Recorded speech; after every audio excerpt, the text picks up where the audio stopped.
Morning mga Jai. So ngayon ay 8 o'clock na mga Jai. Maaga nagising nga naman Sarah. So mag-breakfast lang muna kami kasi mamaya pupunta tayo sa Sunbath. Malapit lang dito mga 10 minutes. 10 minutes by car lang naman siya. So kasi Sunday maganda yung panahon. So doon kami mga Jai.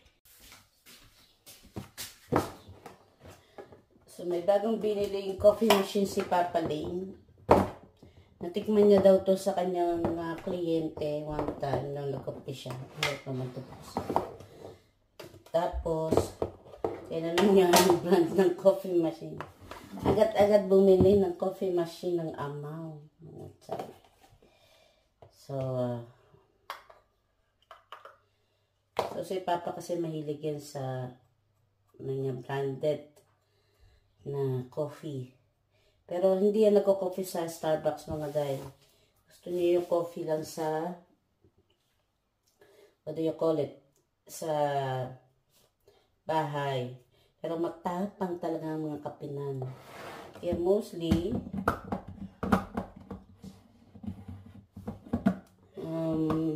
wait lang mga guys.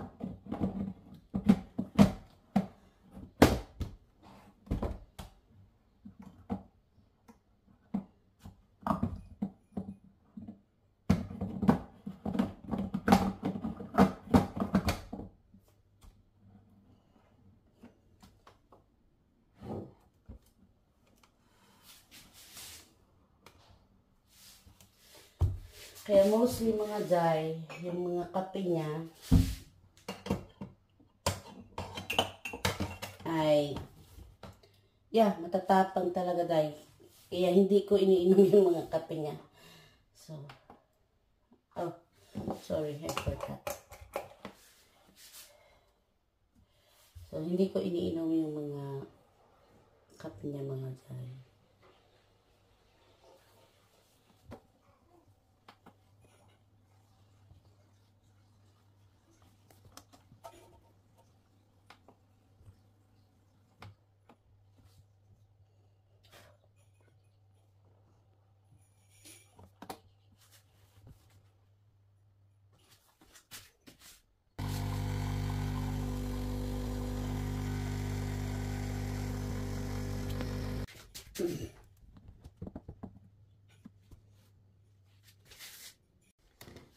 Ay nako mga Jai.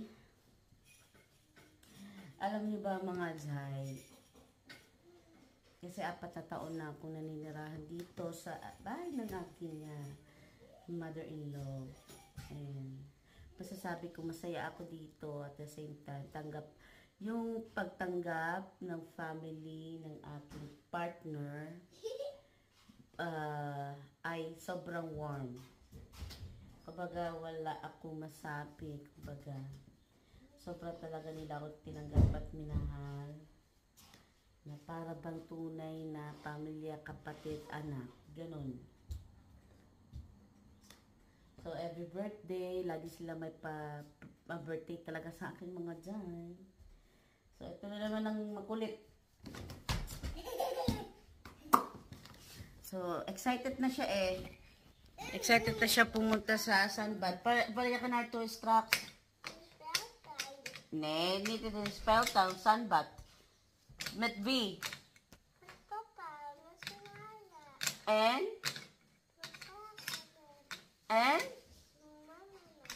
Yakot. So, kala ko nakalimutan mo na ako. So, see you later mga Jai.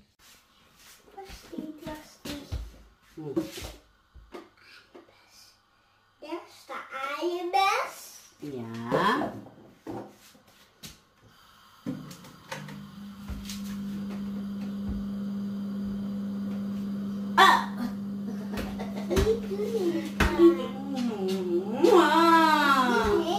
Niet heet toch? Niet heet. Ja. Ben deze heet? Jij ook?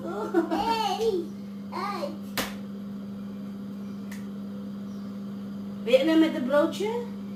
Ik wil de eiermes. Ano eiermes?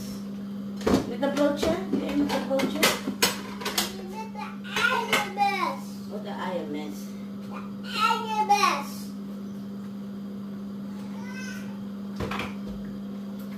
Met the broocher?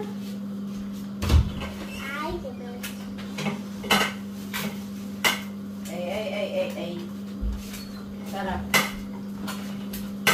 Sarah.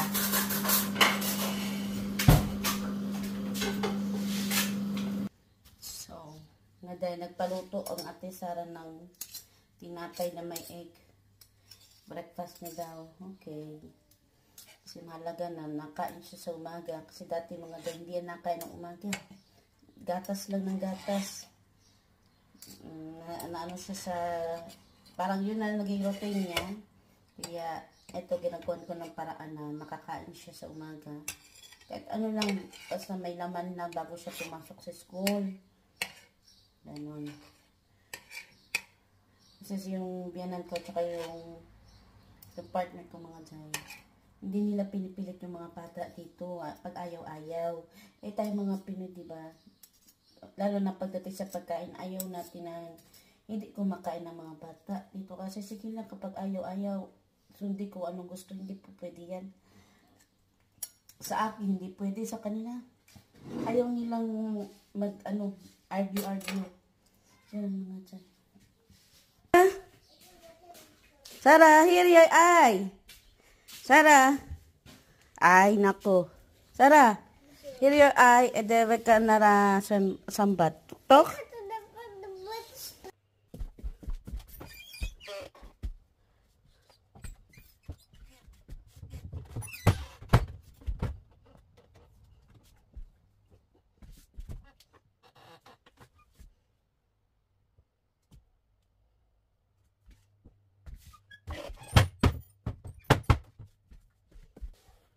May nabili akong halaman kahapon na nagpunta ako sa yung mga jay. Ito, ang ganda niya. Ay, diba? Matagal ko na siyang gustong bilhin. So, kaso nga lang kapag nag-i-spring, sobrang mahal niya mga day. So, nagre-range siya ng 10 euro. Sobrang mahal talaga. And sa ibang store day, ganun din mga day. Gusto ko siya kasi para siya mukha siyang bonsai, diba? So, anong nangyari nun mga day? Kahapon, tamang-tama nag-grocery ako kasi nagkaroon nga kami ng grill, diba? Nakita ko to, naka-sale na 50%. So, binili ko na agad-agad. Mura na kasi yung mga dahil ko tutuusin. Binaksak presyo na nila.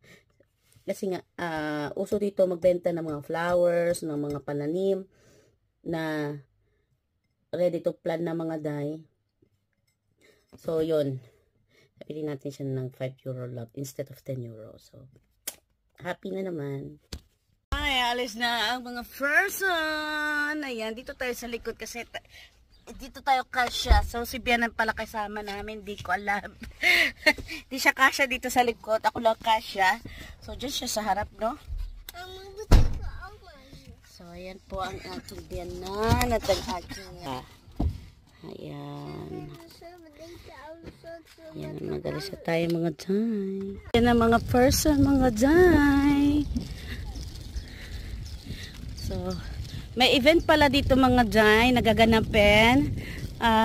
What do you call it? What event it is pa? Sailing event daw. So, competition.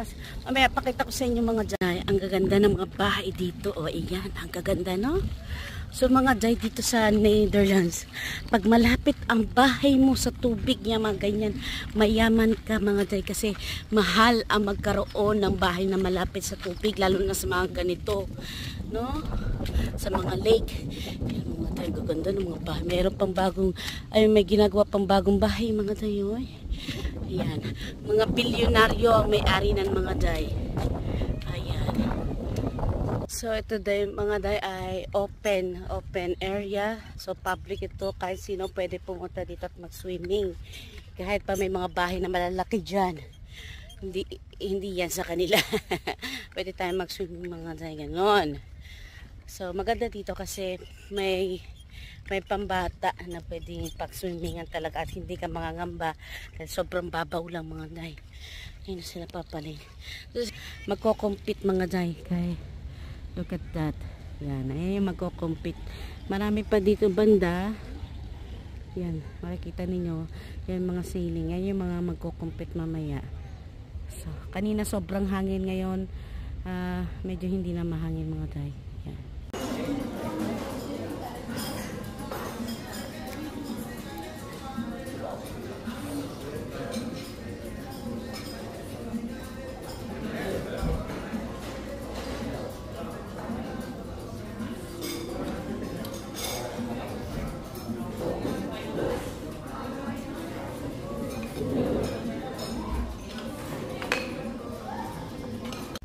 Hello mga day.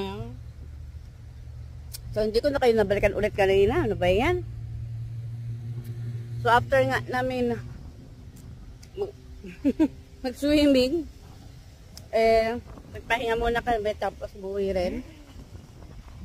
Tapos naisipan namin kumain sa labas mga guys. Sara! So dito kami kasama ko si Sara at si Papa. Si Papa pinart niya ng malayo yung sasakyan. Kinukuha niya para dito na lang kami maghintay.